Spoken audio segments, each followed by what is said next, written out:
Morning. Good morning. Good morning. Good morning. Thank you very much for having me. All right. You host a conference on Africa, African Leaders and Partners Forum in the United States with the theme Future Africa as a Magnet for Global Investment. Can you talk to us more about that conference? So thank you very much. So the Africa Leaders and Partners Forum was the inaugural forum that we launched last week. The reason for this forum, it's really to create a solutions summit. So the purpose is to create about 6 solutions summits a year, and it's to solve those critical problems that investors have when they go to Africa to invest. We had invited quite a number of the ambassadors, African ambassadors. We had several of them on the panels and several others in the room, as well as US government officials. So the DFCs, the Prosper Africa was also part of the program, and then other sort of private investors from the banking sector. And it was quite interesting in a sense that the forum is to create that safe environment where the African government who wants investors in their countries, especially those ambassadors in this side of the world, in the US, that are representing their countries, cannot shy away from some of those challenges that these investors are having. And then also, we would then work with them to ensure that the outcomes of these solution summits are then strategically implemented. And that's kind of the promise that we're promising our members who become members, that we will make sure that the outcomes from these the solution summit will then be implemented. So we had parties from the government side, even from the UK government side, all parts of the conference, and in other sectors in the mining sector in Africa was also represented. So it was the inaugural conference last week, and the plan is that over the next couple of years, starting from 2024, we will run a series of these solution summit. Thank you. Interesting. There's this thing with you, Mr. Ajoa. How can we ensure that Europe, Africa, and of course, indeed, Asia build equal partnership with Africa based on trade and investment rather than development aid and debt?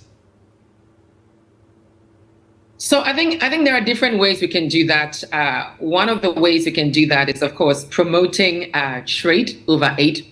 And that's going to be very key. We have to be very strategic, I would say, as a continent, but organizations like yourselves, the TV stations and the media have to be intentional about promoting trade over aid. I know we see most times on TV, you see more areas of Africa where people are hungry, looking for food and trying to survive. And that's what you tend to see more on a lot of TV programs. So I think there should be an intentional way of promoting trade in Africa over aid. I think that has already started, especially with the enhancements of AGOA and those new announcements, and of course AFCFTA being in place, and a few others. But we have to be more intentional about it. There's also the building capacity in local industries, so investment in capacity building to enhance local industries. And this includes not just financial investment, but also knowledge transfer, skills training, and technology. There's also the fair trade practices. Countries have to be very intentional about fair trade practices. They need to work hard to strengthen their controls. Of course, there is AFCFTA, but I believe that each individual country across the continent needs to play a very intentional role. There's also the promotion of regional integration, and so supporting regional economic communities in Africa. Strong regional markets can enhance the negotiation capabilities with larger economies. So these are some of the things that I would say needs to be focused on, as well as, of course, we have the Sustainable Development Goals that needs to be aligned, with our trade policies. And of course, then that would then make investors globally even feel more and more comfortable coming to Africa and seeing Africa as a place where it's more for trade than aid. Thank you. Financial flows is another major issue in Africa. How can this menace be tamed, given the experiences that we have had in recent past?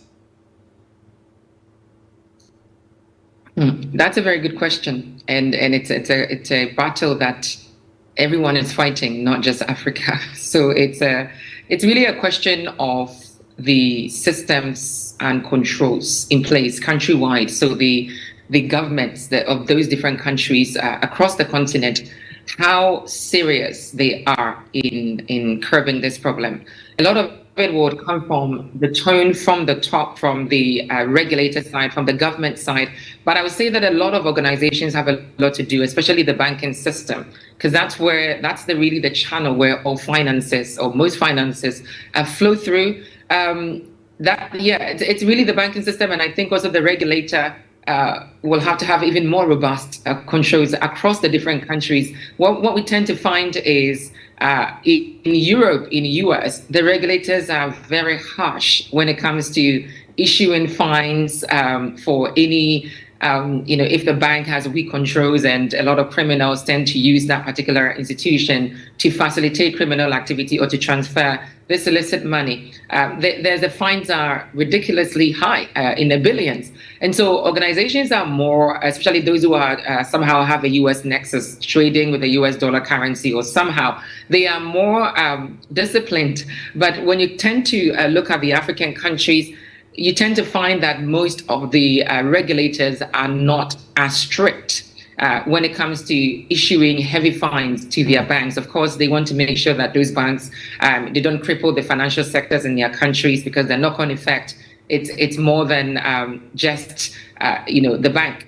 But I think that's where a lot of the efforts needs to be focused on, is where those regulators needs to be a bit more stricter in enforcing those rules and those regulations that will make sure that the banking sectors and certain companies are taking it much more serious.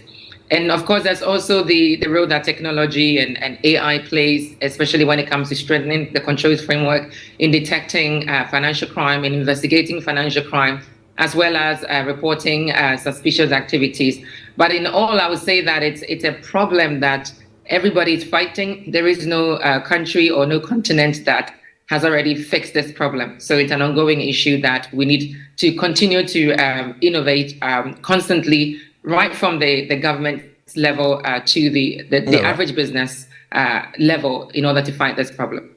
All right, let's talk about the raw material export from Africa. A lot has been taken from Africa, while we indeed in return import the finished good. For instance, the cocoa is taken from Cote d'Ivoire, Nigeria, and even Ghana to Europe to produce chocolate that we import back into Africa. Of course, how can Africa create a market for itself to produce, to develop the value chain of some of these products?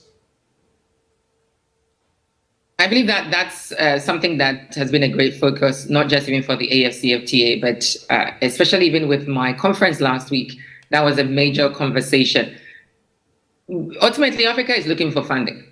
That's what it is. We're looking for funding as a continent, and it's those funding and those right partnership. The conference that we had last week, a lot of the focus on how can we create an environment whereby there will be mutually beneficial partnerships. It's not just an investor coming in, taking the raw materials, paying the people some small peanut, and then turn it into a finished good and bringing it back on the continent. So I think those partnerships is going to be very key. The right partners that will partner and help Africa fund those major sort of operations and factories that will turn a lot of those raw materials into finished product in Africa before they are exported. And I think, the other day we were discussing about even car tires in Ghana. They produce rubber, but they would export those rubber and then import in car tires, which is ridiculously very expensive to manufacture the cars. So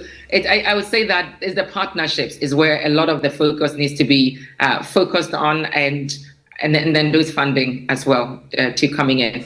Thank you. Mrs. Ajoa, what are the challenges you think investors face when they want to invest, especially in raw materials in Africa? So one of the biggest challenges I've come across, especially dealing with investors, is access to the right channels in the right way. And sometimes you have to know the right people to be able to have a smoother process in accessing these resources. And if you didn't, then it might be a long, frustrating experience. That's one of the challenges that they have. Of course, they also have. It's 30 seconds, right? So Absolutely. I'll say that's one of the major challenges. Absolutely. It's really the access to the right people at the right time, especially where in African countries, most times the governments are heavily involved. If you want to do any form of investment, you have to. The government are involved somehow, and having access to the right the minister or whatever it is. Properly. All right. I must thank you, Mrs. Ajoa Ajay-Tom, founder, of course, CEO of EBII Group. I must thank you for your time all the way from Washington, D.C. in the United States. And of course, Petri Redilingas, founder of Heria Capital Advisors. I must thank you too for your time on Business Daily. Today, we'll be back again tomorrow. I am Yusuf Akogun.